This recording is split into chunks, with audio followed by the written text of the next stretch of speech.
نقشے جاتی ہے، نقشے بنانا، نقشوں کو سمجھنا، اس کی تفہیم کرنا، اس کے شارٹ کٹس، اس کے ویژنز، اس پہ ظاہر ہونے والی مختلف نکات کو سمجھنا، یہ نقشہ جاتی مہارتوں میں مہارتیں جو ہے ایک تعلیمی معیار رکھا گیا ہے سماجی علم کے تحت۔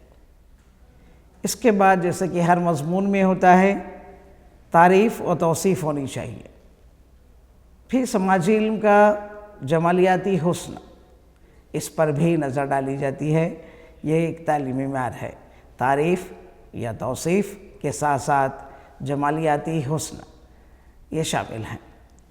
اس کے بعد آئیے سلائیڈ 3 پر پہنچتے ہیں اور ہم یہ دیکھتے ہیں کہ کون سا مضمون اس میں آتا ہے۔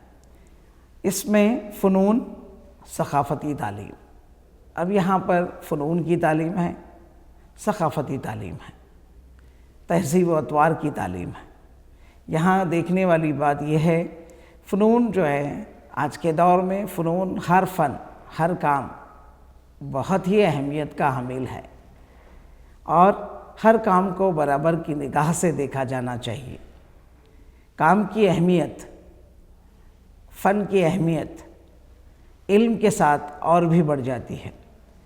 اگر جس کام کو ہم علم کے ساتھ جوڑ دیتے ہیں تو یہ کام وہ ایک پروفیشن بن جاتا ہے۔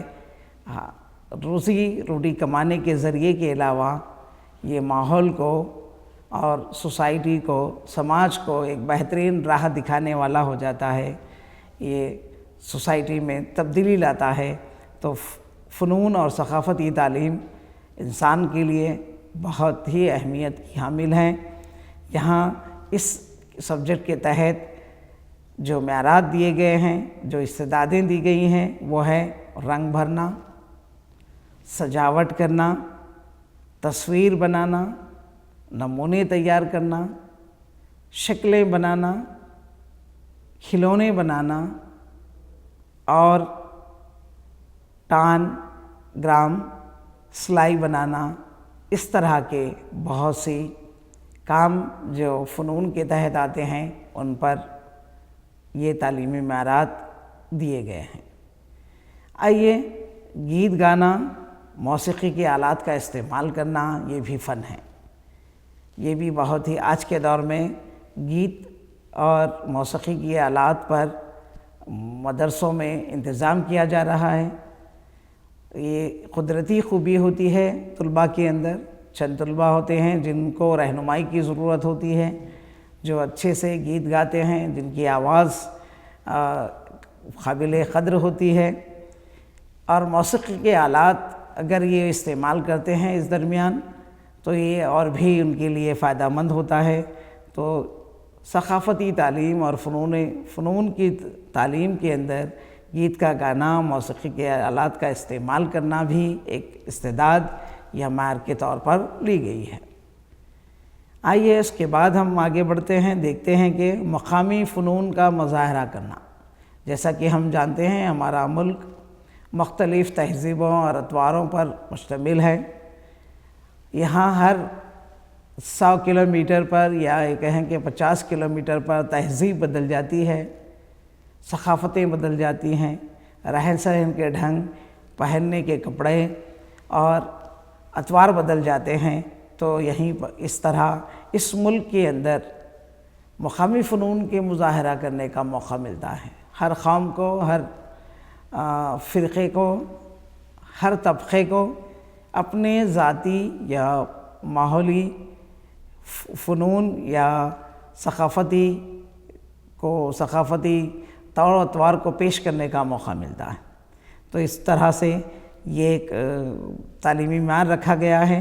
ڈرامے پیش کرنا، ڈراموں کو مختلف کردار کے ذریعے ادا کرنا، میمیکری کرنا، یہ فنون اور تعلیمی ثقافت کے تحت لی گئی چند تعلیمی معیارات ہیں، استعدادیں ہیں۔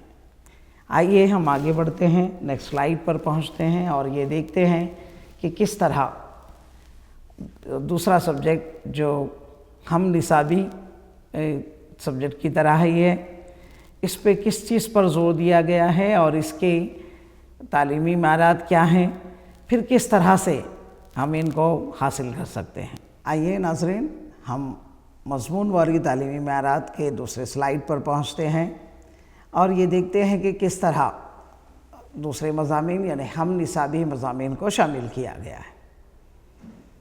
صحت، ورزش کی تعلیم، یہ ہم نصابی ٹاپکس ہیں۔ جیسا کہ آپ جانتے ہیں، صحت کا تعلق ایک محاورہ بھی ہے کہ اگر صحت اچھی ہو تو صحت مند جسم کے اندر صحت مند دماغ ہوگا، اور صحت مند دماغ انسان کے لیے صحت مند سماج، صحت مند ملک اور صحت مند خیالات کے ذریعے ایک صحت مند ملک تعمیر ہوتا ہے۔ تو ہمارے ایجوکیشن سسٹم میں اور اس ریاستی تعلیمی خاکہ جبکہ قومی ریاستی خاکے سے لیا گیا ہے، اس میں صحت پر زیادہ زور دیا گیا ہے، اور ورزش کی تعلیم جو صحت کو مضبوط کرتی ہے، صحت کو مدافعت بخشتی ہے، جسم کو مدافعت بخشتی ہے، اس سے جسم صحیح و سالم اور صحت مند رہتا ہے، تب دماغ صحت مند ہوگا، اس کے ساتھ اخلاقیات کا بلند ہوں گے، پھر ساتھ ساتھ ایک سماج تیار ہوگا جو صحت مند سماج ہوگا۔ آئیے صحت اور ورزش کی تعلیم کے معیارات دیکھے گئے ہیں۔ اس معیارات میں کیا رکھا گیا، یہ ہم پہلے اس پر نظر ڈالتے ہیں۔ یہاں پر کھیل کود میں حصہ لینا ایک معیار ہے۔ طالب علم کھیل کود میں حصہ لیتا ہے، کہاں تک لیتا ہے، کس حد تک بڑھ چڑھ کر حصہ لیتا ہے، اور کس چیز میں اس کی دلچسپی ہے۔ کھیل کود میں حصہ لینا ایک معیار رکھا گیا ہے صحت اور ورزش کے تحت، اور دلچسپی کیا ہے اس کو وہ رکھا گیا ہے اصول و ضوابط کے مطابق کھیلنا۔ دیکھیے، کھیل کے اندر ہوتا یہ ہے کہ طالب علم اگر ایک بار وہ کھیل میں ہار جاتا ہے تو ہم سمجھتے ہیں کہ وہ طالب علم یہ سمجھتا ہے، اور پورے ماحول اس کے پیرنٹس یہ سمجھتے ہیں کہ بچہ یہ اس میں کمزور ہے۔ یہاں پہ ہم کو اس کی کمزوری کو پہچان کر اسے کامیابی کی طرف راغب کرنا، اور کھیل میں ہونا یہ چاہیے کہ کھیل کا جو جذبہ ہے، کسی ایک کو ہی جیتنا ہوتا ہے، وہ جیتنے والے جذبے کو شامل رکھنا چاہیے۔ اس کی دلچسپی ہارنے پر کم نہیں ہونا چاہیے۔ یہاں پر ایک بات غور طلب ہے، دلچسپی کتنی لیتا ہے، اور یہ ایک معیار رکھا گیا ہے۔ کھیل کود میں دلچسپی، کھیل میں دلچسپی ایک معیار کے طور پر دیکھی جانی چاہیے۔ اصول اور ضوابط کے مطابق کھیلنا بھی ایک معیار ہے۔ اگر ہم اصول اور ضوابط سے ہٹ کر کھیلتے ہیں تو یہ کھیل کے میدان میں نکارا جائے گا، اسی کو کھیل ہی نہ کہا جائے گا۔ جس میں اصول نہ ہو وہ کھیل نہیں کہلاتا ہے، یہ زیادتی ہو جائے گی اور اس کو کوئی ریکگنائزیشن نہیں ملے گا۔ کھیل کے اصول پر چلتے ہوئے ہی کھیلنا یہ کھلاڑی کے لیے بہتر بات ہوتی ہے۔ تو اصول و ضوابط کے مطابق کھیلنا چاہیے۔ کھیل کا جذبہ، اسپورٹس مین اسپرٹ جسے کہتے ہیں، کھیل کا جذبہ یہ ہر طالب علم میں پیدا ہونا چاہیے۔ ایٹ لیسٹ وہ طالب علم، وہ طلباء جو کھیل میں حصہ لیتے ہیں، ان کے اندر اسپورٹس مین اسپرٹ ہونی چاہیے۔ کھیل کا جذبہ جو ہے یہ بہت ہی کارآمد ہوتا ہے، طالب علم کو آگے بڑھنے میں مدد دیتا ہے۔ وہ بہت محنت کر کے آگے بڑھتے ہیں اور اپنے ساتھی طلباء کو ساتھیوں میں جذبہ پیدا کر سکتے ہیں کہ کس طرح آگے بڑھا جائے۔ پھر اس کے بعد ستائش کرنا، یہ ایک اقدار یا آپ کہتے ہیں استعداد یا معیار رکھا گیا ہے۔ ستائش کرنا، اچھے کھلاڑی چاہے وہ کسی بھی قوم و ملک کے ہوں، ان کی ستائش کرنی چاہیے۔ اس سے انصاف اور کھیل کو سمجھنے میں مدد ملتی ہے۔ خصوصی مہارتیں جو ہوتی ہیں ان کی پہچان، کھیل کے کھیلنے میں کیا فائدے ہیں اور کھیل کو کیسے کھیلنا چاہیے، پھر وہ طالب علم یا کھلاڑی جس انداز سے کھیل کو کھیلتا ہے اس کی خصوصی مہارتیں کیا ہیں، اس کھیل کے تئیں یا دوسرے کھیل کے تئیں ان پر نظر رکھنی چاہیے، خصوصی مہارتوں کو بھی ایک معیار لیا گیا ہے صحت اور ورزش کی تعلیم کے تحت۔ اس کے بعد آئیے یوگا اور مراقبہ۔ اب آئیے یوگا پر ہم نظر ڈالتے ہیں۔ یوگا بھی صحت اور ورزش کی تعلیم کے تحت ہے۔ یوگا ہندوستان میں ہی نہیں بلکہ ہندوستان کے باہر کے ممالک میں بھی یوگا کیا جاتا ہے۔ یوگا صحت کو بہتر بنانے کا ایک ذریعہ ہے، ساتھ ساتھ کنسنٹریشن کرنے کا ایک ذریعہ ہے۔ پھر ہم یوگا اور مراقبے کو دیکھتے ہیں۔ مراقبہ بھی یوگا کی طرح ہی بیٹھ کر کنسنٹریٹ کرنے کے لیے، سکون سے بیٹھ کر کنسنٹریٹ کرنے کے لیے جسمانی اعضاء اور ان کی حرکات، پھر دماغ، آنکھ، کان وغیرہ کا غور و فکر سے محسوس کرنا، سننا، دیکھنا، اور اس کو محسوس کرنے والے جو عمل ہے مراقبے کے تحت آتا ہے۔ مراقبے میں خاموش، عام طور پر خاموش بیٹھا جاتا ہے، پھر کنسنٹریٹ کو کسی ایک راہ میں لے جایا جاتا ہے۔ یہ مذہبی اعتبار سے بھی اہمیت کا حامل ہے۔ یہاں پر یوگا اور مراقبے کو تعلیمی معیارات میں رکھا گیا ہے۔ اس کے بعد ہم دیکھتے ہیں کہ جسمانی نشو و نما اور جسمانی صفائی۔ ہمیں صحت اور ورزش کی تعلیم سے جسمانی نشو و نما میں مدد ملتی ہے۔ تو جسمانی نشو و نما ایک تعلیمی معیار ہے، اور جسمانی صفائی، دیکھیں ہم اگر ورزش کرتے ہیں، صحت مند رہنے کے لیے بہت سی پریکٹس کرتے ہیں، لیکن وقت ضرورت اگر ہم صفائی کا انتظام نہیں کرتے تو یہ جسم بیمار ہو جائے گا، ہماری محنتیں اکارت چلی جائیں گی۔ اس کے لیے نشو و نما کے ساتھ ساتھ اس کی صفائی کا انتظام کرنا چاہیے۔ اس بات کا بھی خیال رکھا گیا، تعلیمی معیار میں اسے شامل کیا گیا، وہ ہے جسمانی نشو و نما اور جسمانی صفائی۔ اچھی صحت خالی ورزش کرنے، یوگا کرنے، مراقبے سے حاصل نہیں ہوتی، بلکہ اچھی عادتوں سے حاصل ہوتی ہیں۔ اچھی صحت غذائی عادتوں پر بھی منحصر ہوتی ہے۔ غذا کون سی لی جائے، کیسی لی جائے، کب لی جائے، کتنی کوانٹٹی میں لی جائے، اس کا بھی نظام ہونا چاہیے۔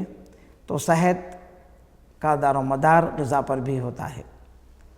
ہم دیکھتے ہیں کہ آج کے طلباء کم عمری میں بھی زیادہ موٹے ہو جاتے ہیں یا بہت زیادہ دبلے ہوتے ہیں۔ یہ جو تبدیلی جو آج سے 20-25 سال کے طلباء میں نہیں تھی، آج کے طلباء میں یہ جو موٹاپا، اوبیسٹی جو ہے، یہ غذائی عادتوں کی وجہ سے ہے۔ تو صحت کے اندر اس مضمون، ہم نصابی مضمون صحت اور ورزش کی تعلیم کے تحت غذائی عادتوں کو بھی ایک تعلیمی معیار رکھا گیا ہے۔ ماحول کی صفائی ایک اور تعلیمی معیار ہے، صحت کے لیے یہ بھی اثر ڈالتا ہے۔ ماحول کی صفائی، اس پر ہماری حکومت، قومی حکومت اور ریاستی حکومت خاص کر صفائی کا ابھیان چلاتی ہیں، ایسے پروگرام منعقد کرتی ہیں۔ لیکن ہمارے مدرسے سے ہی اسکول کے طلباء کو یہ جاننا چاہیے کہ وہ اپنے ماحول کو صاف ستھرا رکھیں۔ کس طرح ماحول صاف ستھرا رہتا ہے، وہ کمرے جماعت سے شروع کریں اور اپنے گھر سے شروع کریں۔ تو ماحول کی صفائی ایک تعلیمی معیار ہے صحت اور ورزش کے تحت۔ اس طرح سے ان تعلیمی معیارات پر ہم نصابی سرگرمیوں کا انجام دینا ضروری ہے۔ آئیے اب ہم مضمون واری تعلیمی معیارات کے دوسرے سلائیڈ پر پہنچتے ہیں، جس میں یہ دیا گیا ہے کہ کام کی تعلیم، کمپیوٹر کی تعلیم، کام اور کمپیوٹر کی تعلیم۔ کام یہاں پہ ہم نصابی ہے، کمپیوٹر انسانی زندگی کا اہم جز ہو گیا ہے۔ آج بنا کمپیوٹر کی تعلیم کے ہم اس ایجوکیشن کو معذور ایجوکیشن تصور کریں گے، اس طرح کمپیوٹر ایک لازمی جز بن چکا ہے۔ اس کی تعلیم ہر ایک کو آنا ضروری ہو گیا ہے۔ جیسا کہ آپ جانتے ہیں، فون ایک چھوٹا سا کمپیوٹر کی طرح ہی کام کرتا ہے۔ بڑے حضرات تو چھوڑیں، چھوٹا چھوٹی عمر کا طالب علم، ابھی وہ اسکول نہیں آتا، مدرسہ بھی نہیں پہنچتا، لیکن وہ اس کو آپریٹ کرنا جانتا ہے۔ تو جہاں پر فون کا آپریٹ کرنا چھوٹے طالب علم کے لیے ضروری ہے، وہیں پر بڑے سے بڑا انسان کے لیے آج کے دور میں فون پر مختلف کمپیوٹر پروگرامز ہوتے ہیں جن سے آپ رقم کو جمع کیا جاتا ہے، رقم کو ایک کھاتے سے دوسرے کھاتے میں منتقل کر سکتے ہیں۔ ایسے دور میں نہ صرف یہ بلکہ شاپنگ کی جا رہی ہے، تو ایسے دور میں کام کی تعلیم کے علاوہ کمپیوٹر تعلیم پر بھی ایک بہت ہی زیادہ بڑھ چڑھ کر حصہ لینے کی ضرورت ہے۔ اور ہمارے سرکاری مدارس، دوسرے غیر سرکاری مدارس، تمام مدارس میں کمپیوٹر کی تعلیم لازم ہو چکی ہے اور اس پر کام کیا جا رہا ہے۔ تو آئیے کام اور تعلیم کی کمپیوٹر کی تعلیم کے تحت کیا تعلیمی معیارات اس میں رکھے گئے ہیں، وہ ہیں نمونے، اشیاء کی تیاری، نمونوں کی تیاری، کمپیوٹرز کی مدد سے نمونے تیار کرنا۔ یہاں آپ دیکھتے ہیں کہ نمونوں سے مراد جیسے کہ آپ تاج محل ہیں، تاج محل کا خاکہ بنانا، نقشہ جاتی دیکھتے ہیں اب تو ان کا خاکہ بنانا، اور اشیاء کی تیاری کے خاکے بنانا۔ اگر آپ ایک گھر بناتے ہیں تو گھر کا نقشہ کیسا ہو، آج آپ کمپیوٹرز پہ پہلے آؤٹ لائن دیکھا کرتے تھے، ہم نے کمروں کو ایک پیپر پہ ایک روم لائن کے ذریعے ایک روم کو بتا دیتے تھے، لائن کے ذریعے، اور 4 دیواریں اتار کر ہم کمرہ، ہال، دوسری ضروری اشیاء کا کام لیا جاتا تھا۔ لیکن یہاں پر کمپیوٹر کی تعلیم اور کمپیوٹر کی ترقی نے اس کو 3 ڈائمنشنل بنا دیا ہے۔ جس اشیاء کو آپ دیکھتے ہیں ہو بہو ویسے ہی 3 سے آبادی جسے کہتے ہیں، اس طرز پر اس کو پیش کیا جا سکتا ہے کمپیوٹر کی مدد سے۔ کمرے کو آپ 3 ڈائمنشنل میں سے آبادی میں ایک کمرہ ہی تصور کریں گے، چیئر دیکھیں گے آپ، ٹیبل کو ویسے دیکھیں گے، ڈائننگ ٹیبل کو تصور آپ کو ویسے ہی دکھایا جائے گا، اس کو ویسے ہی پریزنٹ کیا جائے گا، سے آبادی۔ اس تعلیم کے تحت، کمپیوٹر کی تعلیم کے تحت یہ جو تعلیمی معیارات رکھے گئے ہیں وہ ہیں نمونے، اشیاء کی تیاری، کام کے اوزار، کام کے جو اوزار ہیں ان کا استعمال کیسے ہو، وہ کس طرح کے ہوتے ہیں، اشیاء کا استعمال، کون سی اشیاء استعمال کی جائیں، کیا بنانا ہے، کیسے بنانا ہے، اس پر زیادہ زور دیا گیا ہے۔ اس کے علاوہ ہم دیکھتے ہیں کہ پیشہ وارانہ ماہرین کی خدمات کا حصول۔ اب دیکھیں کہ ہم یہ مدرسے کی ذمہ داری ہوتی ہے کہ کام کی تعلیم میں ہم پیشہ وارانہ لوگوں کا استعمال کریں، کام کی تعلیم میں ہم ان حضرات کو بھی لیں جو کسی پیشے سے ماہر ہوتے ہیں۔ اگر ہمارے اسکول میں برتن بنانے کا نظام ہے، مٹی کے برتن کا نظام ہو، تو ہم کمار کا انتظام کریں اور یہ بتائیں کہ برتن کیسے بنائے جاتے ہیں۔ اگر ایٹ لیسٹ اس طرح کی خدمات ہم استعمال کرتے ہیں تو پتہ چلتا ہے کہ اس کام کو کس طرح خوبی سے کیا جا رہا ہے، اور طلباء کی ہمت افزائی ہوگی۔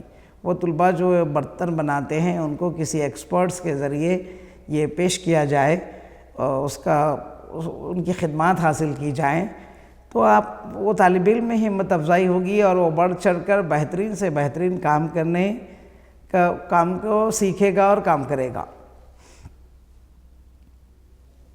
اس کے بعد ہم دیکھتے ہیں کہ میلوں میں حصہ لینا، جیسے کہ ہمارا ملک میں آج بھی اتنے ترقی یافتہ ہندوستان میں آج بھی میلے ہوتے ہیں، بازار لگتے ہیں، کام کے بڑے بڑے پریزنٹیشنز ہوتے ہیں۔ تو اسکول کی سطح پر طلباء کے تیار کردہ اشیاء کو لے کر، نمونوں کو لے کر، کام کے اوزار کو لے کر، کام کے بنائے ہوئی اشیاء کو لے کر میلوں کا انعقاد کرنا، کام کی تعلیم اور کمپیوٹر کی تعلیم کے لیے میلوں کا استعمال کرنا، میلے کا انعقاد انعقاد کرنا، میلوں میں حصہ لینے کی ترغیب دینا ایک تعلیمی معیار ہے۔ پھر اس کے بعد ذمہ داریاں نبھانا، طالب علم کے اندر اگر یہ کرتے ہیں، میلے کنڈکٹ کرنا ہے، ماہرین کی خدمات حاصل کرنا ہے، کام کے تئیں جذبے کو فروغ دینے کے لیے ذمہ داریوں کا نبھانا ضروری ہے۔ طالب علم میں یہ ذمہ داریوں کو نبھانے کی صلاحیت پیدا ہوگی، وہ کیے ہوئے کام کو پریزنٹ کرتے ہوئے خوشی محسوس کریں گے۔ آئیے ناظرین آگے بڑھتے ہیں۔ تعلیمی معیارات، کمپیوٹر کی مدد سے اکتساب، یہ کمپیوٹر کی تعلیم کا ایک اور معیار ہے۔ کمپیوٹر کی مدد سے اکتساب، آج کمپیوٹر ہر طرح کی مضمون میں، ہر طرح کے مضمون میں، ہر طرح کی تعلیم میں، ہر شعبہ حیات میں یہ کہہ سکتے ہیں آپ کمپیوٹر لازم و ملزم ہے، یہ لازم جز بن گیا ہے۔ اس کے بنا بہتر انداز میں تدریس ممکن نہیں، ایسا محسوس ہوتا ہے۔ کمپیوٹر تدریس کو ہر مضمون کی تدریس کے اندر بڑھ چڑھ کر اور خوبصورتی کے ساتھ پیش کرنے کا ایک ذریعہ بن چکا ہے۔ تو اکتساب میں کمپیوٹر کا کیسے استعمال ہو، کمپیوٹر کی تعلیم اکتساب کے لیے کہاں تک معنی خیز ہوتی ہے، اس کا استعمال، اس کے طور طریقوں سے واقفیت طالب علم کے لیے ضروری ہے۔ ریاضی کو ہم کمپیوٹرز کی مدد سے دیکھ سکتے ہیں، سائنس کو ہم کمپیوٹر کی مدد سے دیکھ سکتے ہیں۔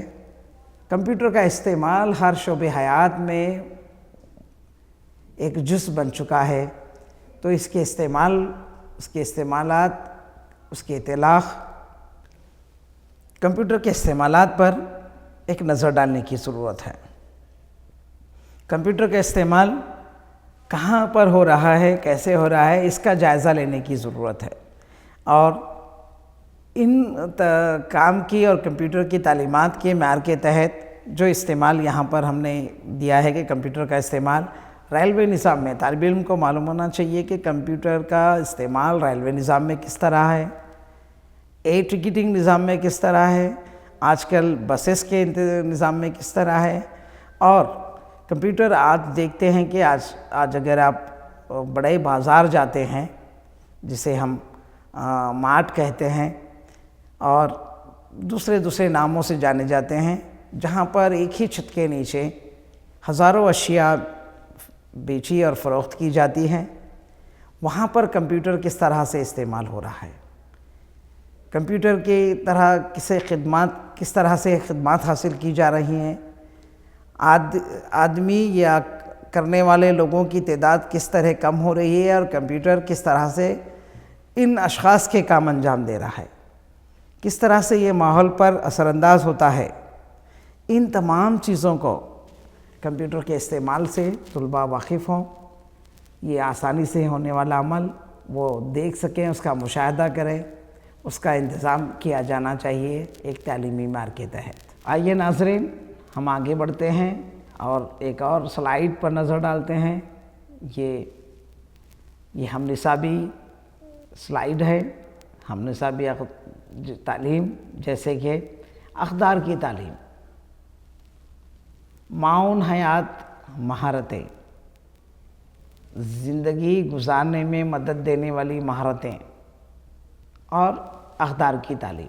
دیکھیں، اگر ہم تعلیمی یافتہ ماحول یا تعلیمی یافتہ ملک بنانا چاہتے ہیں تو وہاں پر ساتھ ہی ساتھ یہ خیال رکھنا چاہیے کہ اقدار کی تعلیم کے بغیر ملک ترقی نہیں کر سکتا۔ تعلیم کا ہونا ایک الگ چیز ہے، اقدار کا ہونا اس شخص کے لیے ضروری ہے۔ اگر تعلیم بنا اقدار کے ہو تو یہ تعلیم اور زیادہ تباہی کی طرف جائے گی، ملک کے لیے بلکہ دنیا کے لیے یہ ایک مشکل پیدا کرنے والی تعلیم ہو جائے گی۔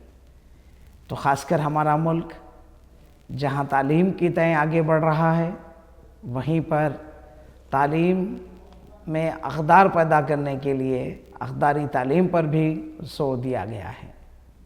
اقداری تعلیم مذاہب کی وہ اچھی باتوں سے حاصل ہوتی ہیں. ہر مذہب کی وہ اچھی باتیں جو نصاب میں شامل کی گئی ہیں ان پر زور دینے کی ضرورت ہے. مذاہب ایک دوسرے کو سیکھنے سمجھنے کا درس دیتے ہیں، تو ان اچھے اقدار کو نصاب میں شامل کرنا تاکہ ایک اچھا سماج، ایک اچھا ملک اور ایک اچھی قوم تیار ہو سکے جو اقدار پر مبنی ہو، تعلیم کے ساتھ ساتھ اس کا ہونا لازم ہے.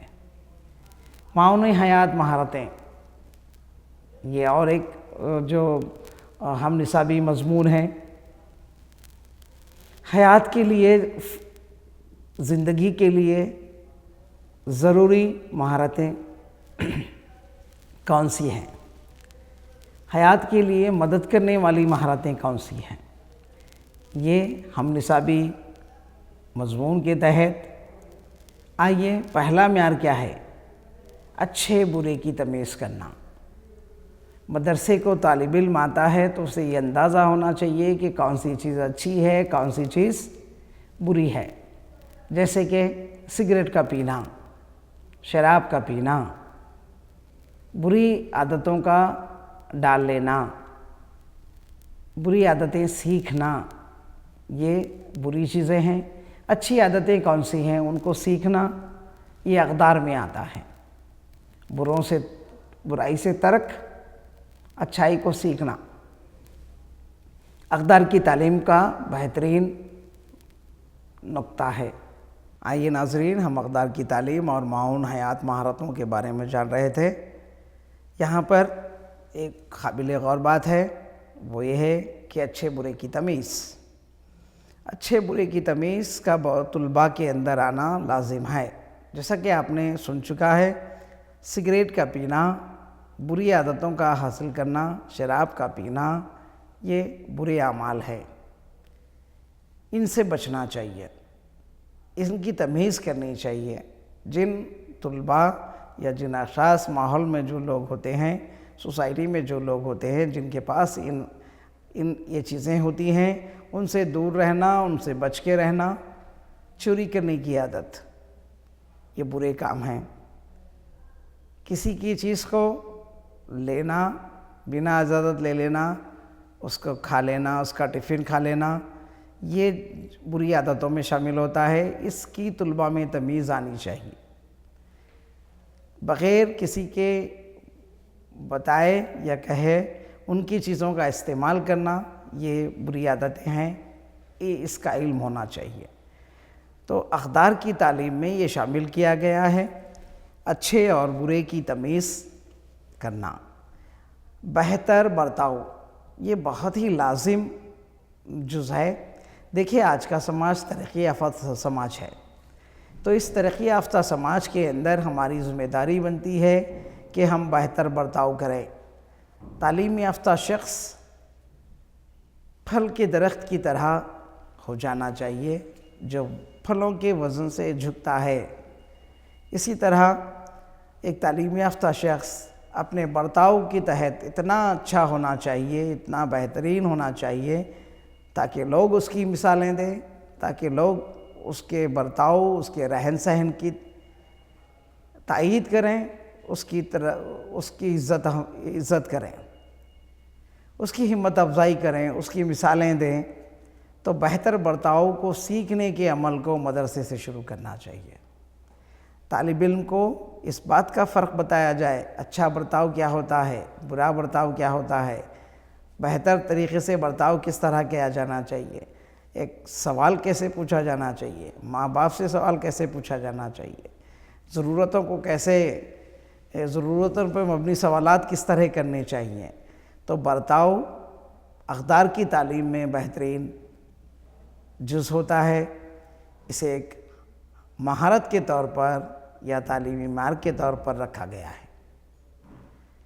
اس کے بعد ہم آگے بڑھتے ہیں دستوری اقدار. آئیے یہ جاننے کی کوشش کریں دستوری اقدار. ہمارا ملک جمہوری ملک ہے. اس ملک میں تمام مذاہب کے لوگ رہتے ہیں. دستور نے انہیں کچھ حق دیے ہیں۔ کوئی شہری علم کی بنیاد پر، دولت کی بنیاد پر، ذات پات کی بنیاد پر،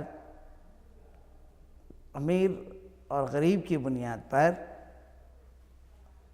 اعلیٰ و اروا نہیں ہوتا ہے۔ دستور تمام کو مساوی حق دیتی ہے۔ دستور میں کوئی چھوٹا بڑا نہیں ہو سکتا۔ دستور تمام کو مساوی حق دیتی ہے، اور دستوری جو اقدار دیے گئے ہیں، دوسروں کا خیال کرنا، دوسرے مذاہب کی عزت کرنا، دوسرے لوگوں تک اچھی باتیں پہنچانا، برائی سے بچنا، نیکی کرنا، یہ تمام چیزیں دستوری اقدار کے تحت آتی ہیں۔ تو یہاں پر دستوری اقدار میں ایک دستوری اقدار کو بھی ایک تعلیمی معیار لیا گیا ہے۔ یکسانیت جو دستوری اقدار کی ایک نقطہ ہے، یہاں پر سب کو ایک ہی نظر سے دیکھنا، تمام اقوام کو ایک ہی نظر سے دیکھنا، ان کے ساتھ حساب اور رحم دلی کا، انصاف کا اور اچھے برتاؤ کا سلوک کرنا۔ کوئی بندہ چھوٹا یا بڑا ذات کی بنیاد پر نہیں ہوتا۔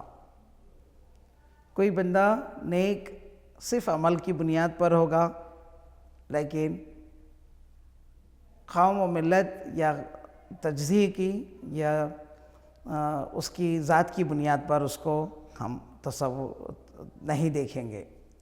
یکسانیت تمام کے لیے لی جانی چاہیے۔ یکسانیت ہمارے ملک کے لیے بہت ضروری ہے۔ ہندوستان جیسا ملک جہاں پر مختلف اقوام رہتے ہیں، یہاں پر یہ یکسانیت ایک جزء لازم کی حیثیت رکھتا ہے۔ اس کو سیکھنا چاہیے، طالب علم میں یہ علم دینا چاہیے، جیسے کہ مدرسہ ایک چھوٹا سماج ہے، اس پر یہیں سے عمل ہونا ضروری ہوتا ہے۔ تو یکسانیت کو ایک تعلیمی معیار میں رکھا گیا ہے۔ بھائی چارگی دوسرا تعلیمی معیار ہے جو دستوری اقدار کے تحت شامل ہے۔ بھائی چارگی آپس میں مل جل کر رہنا۔ طالب علم کو کمرے جماعت سے یہ سکھایا جائے کہ وہ اپنے ساتھی طلباء کے ساتھ، ساتھیوں کے ساتھ کس طرح کا برتاؤ کرتا ہے اور وہ بھائی چارگی کا مظاہرہ کر رہا ہے یا نہیں، اس پر نظر رکھنی چاہیے۔ تو بھائی چارگی کو اقدار کی تعلیم اور معاون مہارتوں والی تعلیم کے تحت لیا گیا ہے۔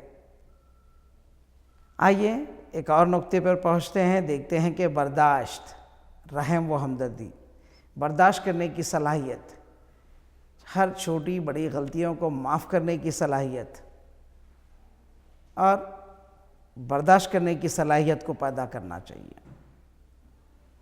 رحم و ہمدردی ایک انسانی فطرت ہوتی ہے، اس کو فروغ دینا چاہیے۔ انسان کے اندر رحم دلی و ہمدردی کا جذبہ پیدا کرنا چاہیے۔ یہ اقدار ہے، اقدار کی تعلیم کے تحت ایک تعلیمی معیار لیا گیا ہے، اور یہ انسانی فطرت ہے کہ وہ رحم کرے اور ہمدردی اس کے اندر رہتی ہے۔ جذبہ یگانیت، جذبہ یگانیت ایک دوسرے کے ساتھ مل کے جھل کے رہنا جیسے بھائی چارگی ہے۔ یہ خوبی، وہ جیسے اپنے بھائی، ایک بھائی کو دوسرے بھائی سے جذبہ ہوتا ہے، اسی طرح سے ایک قوم کے آدمی کو دوسری قوم کے آدمی کے ساتھ ہی وہ جذبہ یگانیت رکھنا ضروری ہے۔ جہاں پہ مختلف اقوام رہتی ہیں، یہ جذبہ یگانیت کی مدد سے ہی وہ ملک اور قوم آگے بڑھتے ہیں۔ اس کے علاوہ انفرادی اقدار، انفرادی اقدار خود کی اپنی قوم کے تحت انفرادی اقدار کا علم بھی ہونا چاہیے، خود کی اپنے مذہب کے تحت مذہبی علم اور اس کی خوبیوں کو وہ اپنانا چاہیے۔ اس ملک میں جہاں پر کئی اقوام رہتی ہیں، کئی مذاہب کا گہوارہ یہ ملک ہے، تو یہاں پر ہر شخص کو اپنے اپنے مذہب پر انفرادی جو اقدارات مذہب کے تحت ملتے ہیں، اس پر عمل کرنے کا اسے حق ہے، اور وہ اس پر عمل کر سکتا ہے۔ یہاں پر یہ تعلیم کو ایک معیار کے طور پہ لیا گیا ہے۔ انفرادی اقدار ایک تعلیمی معیار میں رکھا گیا ہے اقدار کی تعلیم کے تحت۔ جیسا کہ آپ جانتے ہیں ہر مذہب محبت کی اور رحم و ہمدردی کی، جذبہ یگانیت کی، برداشت کرنے کی صلاحیت کی، بھائی چارگی کی تعلیم دیتا ہے، وہیں انفرادی اقدار کی بھی تعلیم دیتا ہے۔ اس کو شامل کیا گیا ہے۔ آئیے معاون حیات مہارتیں، یہ انسان کے لیے وہ کون سی مہارتیں ہیں جس کی زندگی گزارنے میں مدد ملتی ہے، زندگی کے لیے ضروری ہے، حیات کے لیے ضروری ہے، ان کو اقدار میں شامل کیا گیا ہے۔ تعلیمی اقدار کے تحت لی گئی تعلیمی معیار میں رکھا گیا ہے۔ اس پر بھی طالب علم کو کمر جماعت سے ہی تیار کرنا چاہیے۔ وہ ماحول سے جو چیزیں دیکھتا ہے لیتا ہے، اس کے فائدے اس کے نقصانات سے بچنے کی تعلیم بھی دی جانی چاہیے۔ جیسے کہ درخت کا ہونا حیات کے لیے معاون ہے، لکڑی کا ہونا ضرورت زندگی کے حیات اور انسانی زندگی کے لیے ضروری ہے۔ وہیں پر جانوروں کے لیے پودوں کا ہونا اور دوسری اشیاء کا ہونا ضروری ہے۔ تو معاون حیات مہارتیں جو ہیں وہ طلباء کو مدرسے سے سیکھنے کی ضرورت ہے، اپنے گھر سے سیکھنے کی ضرورت ہے، ماحول سے سیکھنے کی ضرورت ہے، اور ان کا متبادل انتظام کرتے ہوئے اشیاء کو استعمال کرنا چاہیے۔ معاون حیات مہارتیں ملک کے لیے فائدہ مند ہوتی ہیں، حیات کے لیے فائدہ مند ہوتی ہیں، تمام مخلوقات کے لیے فائدے کے سے بھرپور ہوتی ہیں۔ ان کا استعمال بہتر ہونا چاہیے۔ اس کے علاوہ عام طور پر اس بات کا خیال رکھا جائے کہ معاون حیات مہارتوں میں طالب علم کو، چھوٹی جماعت کے طالب علم کو اس بات کا طرف دیا جائے کہ پانی کا استعمال کس طرح کرے، پانی کو بچائے کیسے، لائٹ کا خرچ کس طرح کرے۔ دیکھیے اگر ہم لائٹ اور پانی کی بچت کرتے ہیں تو یہ پانی دوسرے دن یا کسی اور شخص کے لیے کام آئے گا۔ لائٹ کا خرچ کرنا، ہم نے بل پے کر دیا، اس کو خرچ کرنا یا اس کا استعمال کرنا ہمارا حق بن جاتا ہے، اسے غیر ضروری استعمال کریں۔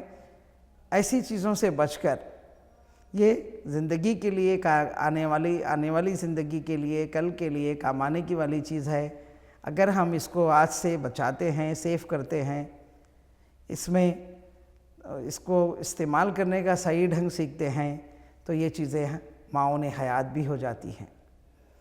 آئیے اس کے بعد ہم نیکسٹ سلائیڈ پر پہنچتے ہیں اور مسلسل جامع جانچ کے تحت دیکھتے ہیں کہ کس طرح مزید چیزیں اس میں شامل ہوتی ہیں، کس طرح دوسرے مضامین کو اس میں رکھا گیا ہے۔ آئیے ناظرین، اب ہم CCE اور درسی کتب، جیسا کہ آپ جانتے ہیں درسی کتب کس طرح تیار کی گئی، درسی کتب کو کیوں تبدیل کرنا پڑا۔ ہمارا جو نظام تھا 11 سے پہلے ریاستی خاکے کے بعد ہم نے تبدیلی لائی، CCE کے بعد کتب میں تبدیلی لائی۔ یہ کتب کو، درسی کتب کو کیوں تبدیل کیا گیا؟ اس پرانے سسٹم کی بکس اور نئی بکس میں، کتب میں کون سی چیزیں ایڈ کی گئی، یہ دیکھا گیا ہے۔ آئیے سب سے پہلے نئی درسی کتب CCE کی عمل آوری اور تعلیمی معیارات کے مطابق تیار کی گئی ہیں۔ یہ ایک پوائنٹ ہے، یہ ایک نقطہ ہے۔ نئی درسی کتب CCE کی عمل آوری اور تعلیمی معیارات کے مطابق تیار کی گئی ہیں۔ نئی درسی کتب تشکیلی جانچ کے آلات کی عمل آوری میں معاون ہے۔ پرانی کتب، نئی درسی کتب تشکیلی جانچ کے آلات کی عمل آوری میں معاون ہے۔ پرانی درسی کتب میں تشکیلی جانچ کا ذکر نہیں تھا، نئی درسی کتب میں ہم نے تشکیلی جانچ کو مد نظر رکھتے ہوئے ان کتب کو تیار کیا گیا ہے۔ تبدیلی لازم ہو چکی ہے، اس لیے اس کو اس بنیاد پر تیار کیا گیا ہے۔ یعنی بچوں کی شرکت داری جیسا عمل ہے وہ پرانی درسی کتب میں نہیں تھا، اس میں ہم نے وہ حصے کو شامل کیا ہے۔ ہر سبق کے درمیان، سبق سے پہلے، سبق کے بعد طلباء کی شرکت داری جیسے نکات اس میں شامل ہیں، ان کا رد عمل، گروہی کام، کل جماعتی مشاغل، منصوبائی کام، تجربات، زبانی سوالات وغیرہ اس درسی کتب میں شامل کیے گئے ہیں۔ یعنی نئی درسی کتب جو CCE کے تحت ہے ان میں شامل کیے گئے ہیں۔ بچوں کے تحریری نکات، سبق کے درمیان سوالات، سبق کے اختتام پر مشقیں۔ بچوں کے تحریری نکات کیا ہیں، ان کو کس طرح رکھا جانا چاہیے، کے علاوہ سبق کے درمیان کیے جانے والے سوالات، پھر سبق کے اختتام پر مشقیں اور مشقی سوالات نوٹ بک میں لکھنے کے سے متعلق دیے گئے ہیں۔ وہ کون سے سوالات ہیں جو نوٹ بک میں درج کیے جانے چاہیے، وہ کون سے سوالات ہیں جسے کلاس ورک میں درج کر دیے جانے چاہیے، ہوم ورک کس طرح دیا جانا چاہیے، ہوم ورک کن پر مشتمل ہونا چاہیے، گروہی کام کی اہمیت، کل جماعتی مشاغل کیا ہونے چاہیے، انفرادی مشاغل کیا ہونے چاہیے، منصوبائی کام کس طرح دیا جاتا ہے، تجربات کس طرح کیے جانے چاہیے، مثالوں کے ذریعے اسے نئی درسی کتب میں شامل کیا گیا ہے۔ زبانی سوالات معلم کس طرح پوچھے، طلباء ان کے جوابات کیسے دیں اور تحریر کریں، اس بات کو بھی مد نظر رکھا گیا ہے نئی درسی کتب جو CCE کے بعد لی گئی ہیں، تیار کی گئی ہیں۔ آئیے ناظرین ہم نیکسٹ سلائیڈ پر پہنچتے ہیں۔ منصوبائی کام تمام درسی کتب میں دیے گئے ہیں۔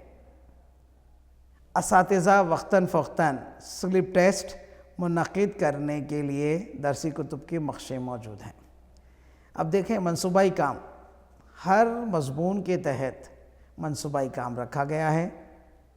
منصوبائی کام ہر سبق کے اندر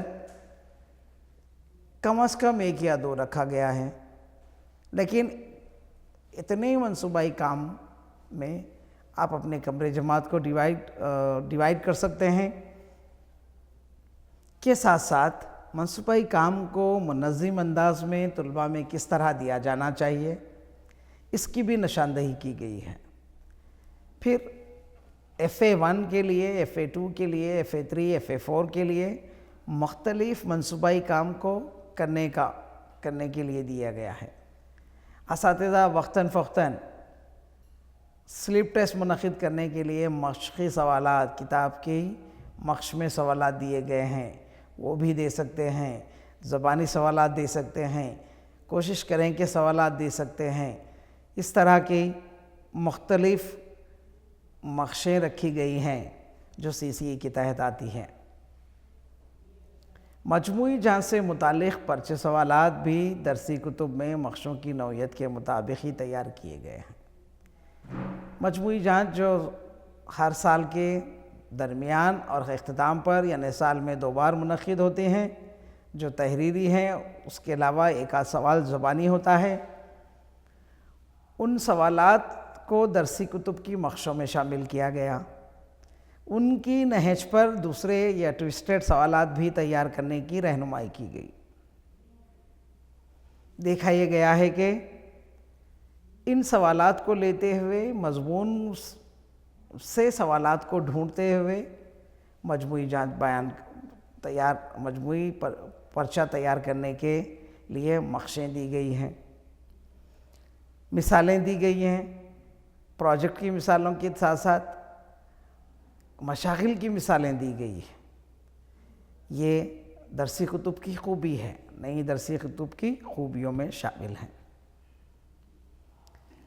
نیکسٹ جو ٹاپک ہے، عنوان ہے، وہ ہے نصابی عنوانات، یعنی کہ مضمون کے تحت درسی کتب کو نصابی عنوانات کے ساتھ ساتھ ہم نصابی پروگراموں کی جانچ کے متعلق نکات کو بھی منصوبے میں شامل کیا گیا ہے۔ دیکھیے، نصابی عنوانات تو ہی ہوتے ہی ہیں، ہر درسی کتب میں نصابی عنوانات ہوتے ہیں، ساتھ ساتھ ان درسی کتب میں ہم نصابی پروگراموں کی جانچ کے نکات بھی دیے گئے ہیں، منصوبے بھی شامل کیے گئے ہیں، ان پر جانچ کرنے کے طریقے اور اشارے دیے گئے ہیں، مشکل سوالات دیے گئے ہیں، ان کے اشارے دیے گئے ہیں، گروہی کام کے مشاغل دیے گئے ہیں، ان کو کرنے کے طریقے دیے گئے ہیں۔ ان کے علاوہ آپ دیکھتے ہیں عنوانات کو ایک ترتیب میں دیا گیا ہے۔ عنوانات ماہ کے اسٹارٹ ہونے سے، تعلیمی سال کے اسٹارٹ ہونے سے ختم ماہ تک پیچیدگی کا مد نظر رکھتے ہوئے رکھے گئے ہیں۔ سال کے ابتدائی ماہ میں آسان اسباق، آسان لیسن یا کہیے آپ آسان مقشے اور یہ شامل کیے گئے ہیں، پھر یہ بتدریج تعلیمی سال کے درمیان بڑھتے رہتے ہیں۔ یہ مد نظر رکھا گیا ہے درسی کتب کو۔ یہاں غور طلب بات یہ ہے، درسی کتب تعلیم مرکوز اکتسابی یا طالب علم کے لیے سنٹرڈ یعنی طفل مرکوز سمجھ کر تیار کی گئی ہے۔ یہ طلباء کے لیے رہنمائی کرنے والی بک ہے، یہ طلباء کے لیے برڈن نہیں بلکہ رحمت والا پہلو رکھنے والی بک ہے۔ اس بک کی مدد سے طالب علم سیکھنے میں آسانی ہوتی ہے، اکتساب حاصل کرنے میں مدد ملتی ہے، وہ ایک مشاغل کو پڑھ کر آسانی سے سمجھ سکتا ہے۔ مشاغل میں استعمال ہونے والے کردار کو ماحول سے لیا گیا ہے۔ ماحول جیسے وہ جہاں سے آتا ہے، گاؤں کے لوگوں کا استعمال ہوا ہے، شہر کے لوگوں کا، کھیل کود کے لوگوں کے نام دیے گئے ہیں۔ وہ ایسے مشاغل سے اس کو تدریس اور اکتساب کا عمل پیش کیا گیا ہے۔ آئیے ناظرین، اب ہم CCE کی عمل آوری میں فرائض اور ذمہ داریوں پر نظر ڈالتے ہیں اور یہ دیکھتے ہیں کہ اس سلائیڈ پر کس طرح کے نکات درج ہیں جو آپ کے اسکرین پر ہیں۔ اس پر غور سے نظر ڈالیں اور یہ دیکھیں کہ یہ کیا ہے۔ اسکول کی سطح پر صدر مدرس ہی CCE کی مکمل طور پر عمل آوری کے لیے نگران کار ہے۔ یہاں پر صدر مدرس کو یہ ذمہ داری دی گئی، اسکولی سطح پر صدر مدرس پر یہ ذمہ داری عائد ہوتی ہے کہ معلم اپنی تدریس کو اس نہج پر ترجیح دے رہا ہے یا پرانے طریقے پر عمل کر رہا ہے، طلباء CCE کے میتھڈز کو فالو کر رہے ہیں، اس نہج پر چل رہے ہیں یا نہیں، اس بات کی ذمہ داری صدر مدرس پر عائد ہوتی ہے۔ اس کے بعد تشکیلی مجموعی جانچ سے متعلق شواہد کے لیے مکمل طور پر CCE کی عمل آوری میں ذمہ داری کے ساتھ حصہ ادا کرنا۔ تشکیلی جانچ، مجموعی جانچ کے مختلف شواہد اور ان کی عمل آوری پر مکمل ذمہ داری صدر معلم کی ہوتی ہے۔ صدر معلم کی یہ ذمہ داری ہے کہ ان نکات پر نظر رکھے۔ ضلعی سطح پر ضلعی محتمم تعلیم، ڈائٹ پرنسپل، عملہ اور نائب محتمم تعلیم، MEOs CCE کی عمل آوری کی نگران کار ہیں۔ دیکھیں، ماہر تعلیمات یہ کہتے ہیں کہ کسی نظام کو اچھی طرح اطلاق کرنے کے لیے اس پر نظر رکھنی چاہیے۔ وقتاً فوقتاً اعلیٰ عہدیدار مدرسے کو وزٹ کریں اور اس نظام پر عمل ہو رہا ہے یا نہیں اس کی نگرانی کریں اور ضروری اصلاح و مدد دیتے ہوئے مکمل طور پر عمل آوری کی ذمہ داری ادا کر رہے ہیں۔ ان اساتذہ اور پرنسپلز کو توصیف ناموں سے اور طلباء کی ہمت افزائی کرتے ہوئے اس نظام کو آگے بڑھانے میں مدد و معاون ثابت کرنے میں مدد دے۔ آئیے سی سی ای کے تحت ریکارڈ اور رجسٹرز کس طرح ہونے چاہیے، وہ کون سے رجسٹرز سی سی ای کے تحت مدرسے میں لکھنے چاہیے، اس پر ایک نظر ڈالتے ہیں۔ تعلیمی معیارات کے مطابق بچوں کی ترقی کو سی سی ای رجسٹر میں درج کرنا چاہیے۔ تعلیمی معیارات کے مطابق ہی بچوں کی ترقی کو سی سی ای رجسٹر میں درج کرنا چاہیے۔ سی سی ای رجسٹرز میں ابتدائی، تشکیلی، مجموعی جانچ میں بچوں کے نشانات، گریڈ کو درج کرنا چاہیے۔ ابتدائی امتحان، تشکیلی امتحانات، مجموعی امتحانات اور ان کے جانچ کے نشانات کو گریڈ کی شکل میں درج کرنا چاہیے۔ تشکیلی جانچ میں آلات کے مطابق، مجموعی جانچ میں تعلیمی معیارات کے مطابق نشانات کے گریڈ دیے جانے چاہیے۔ یہ بات ذہن نشین رکھیں، تشکیلی جانچ کے آلات ہیں وہ 4 آلات کے مطابق ہی جانچ ہونی چاہیے۔ مجموعی جانچ تعلیمی معیارات پر مشتمل ہونی چاہیے، جس کا بلو پرنٹ تمام اساتذہ کو مضمون واری دے دیا جاتا ہے۔ انہی کے تحت نشانات اور گریڈ درج کرنے چاہیے۔ ہر طالب علم کو مجموعی اور جامع طریقے کا ریکارڈ جاننے کا حق ہے۔ ہر طالب علم کو اس کی مجموعی اور جامع طریقے کے ریکارڈ سے واقف ہونے کی ضرورت ہے، تو یہ ریکارڈ ان اولیاء طلباء تک بھی پہنچنا چاہیے، طالب علم کو بھی اس کا ریکارڈ معلوم ہونا چاہیے۔ پھر اس ریکارڈ کو مختلف مراحل میں آپ پیش کر سکتے ہیں۔ اس میں انفرادی تفصیلات، تعلیمی، صحت و حاضری کی تفصیلات درج ہونی چاہیے۔ آئیے یہ جو ریکارڈ ہے بہت ہی یعنی کہ ہر لمحے لیا جانے والا، عمل کو درج کرنے والا ہے۔ انفرادی تفصیلات اس میں درج ہونی چاہیے۔ تعلیمی معیار میں وہ کتنا پختہ ہوتا ہے، کہاں وہ رکاوٹیں محسوس کرتا ہے، کے ساتھ ساتھ صحت و حاضری، صحت، بیمار کب تھا، اسکول کتنے دن نہیں آیا، کیا وجہ رہی، پھر اس کے بعد حاضر مدرسہ ہونے کی تفصیلات بھی رہنی چاہیے۔ آئیے ناظرین ہم آگے بڑھتے ہیں، دیکھتے ہیں کہ جماعت پنجم کی تکمیل کے بعد تحتانوی تعلیم اور جماعت ہشتم کی تکمیل کے بعد فوقانی تعلیم مکمل ہونے کی سند عطا کریں۔ 2 مراحل رکھے گئے ہیں، تحتانوی تعلیم پنجم تک، ہشتم کے تکمیل ہونے سے اور فوقانی تعلیم کی سند دینا شامل ہیں۔ آئیے آج ہم اس سیشن کے تحت تعلیمی خاکہ، ہر مضمون کے تعلیمی معیارات کے علاوہ حق تعلیم پر سوالات وغیرہ پر غور کیا ہے۔ جیسا کہ آپ جانتے ہیں سی سی حق تعلیم اور تعلیمی درسیاتی خاکہ، قومی درسیاتی خاکہ رہنمائی کرتا ہے تعلیمی نظام کو تعلیمی میدان میں ہمہ جہتی ترقی کے لیے۔ طلباء کی ہمہ جہتی ترقی کے لیے ہمارا ملک قانون کو پیش کیا ہے۔ یہ قانون آتی ہے جس کی ہم نے تفصیلات جانی ہیں، اور امتحانات کے مد نظر کس طرح کے سوالات اس میں آ سکتے ہیں، اور مسلسل جامع جانچ جو تھی سی سی ای جو ہے وہ کس طرح ہمارے ملک میں اور ملک کی ریاستوں میں اس کا نفاذ عمل میں آیا۔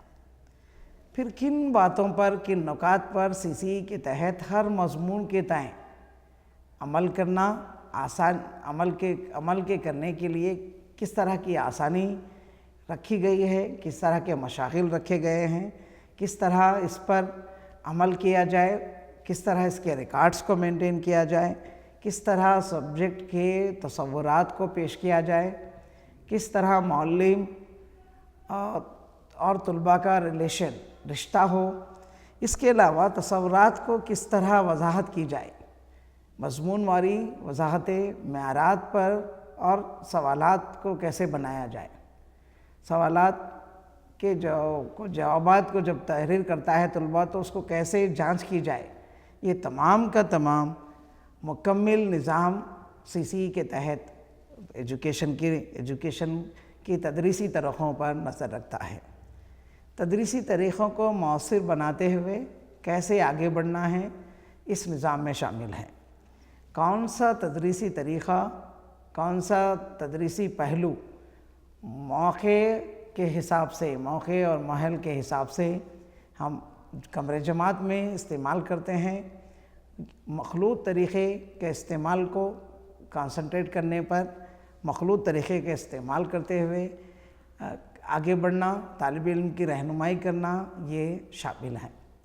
اس نظام کو سمجھنے کے لیے ہمیں پوری تعلیمی اقدار پر نظر رکھنی ہوگی، تعلیم کے مختلف مراحل پر نظر رکھنی ہوگی، طلباء کی جسمانی، ذہنی اور عمر کا لحاظ رکھتے ہوئے، عقلی صلاحیتوں کا استعمال کرتے ہوئے آگے بڑھنے کی ضرورت ہے۔ ناظرین، ہم اس کو یہیں ختم کرتے ہیں۔ خدا حافظ۔